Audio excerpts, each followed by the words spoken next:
رفتم رو گوگل روی یکی رو پیدا کنم بهم فوش بده. دیدی چند تا کارو با هم شروع میکنی، بعد وقت روی اون جدیده بیشتر میذاری، بعد یه خورده وقت در چیزهای دیگه میمونه. آقا این سوشال میدیاهای بد دردی شده برا من.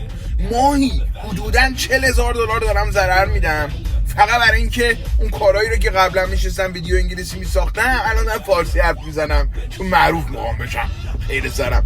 و گفتم آجی میرم یکی رو پیدا میکنم. گفتم با خودم اینجوری شد، گفتم که تو که بچگی واسه یکی کار کرده بودی، حالا الان زده تیری به تخت 3 سال کمپانی خورده زدی، باید یه نفر به تو فوش بده، تو با فوش کار میکنی.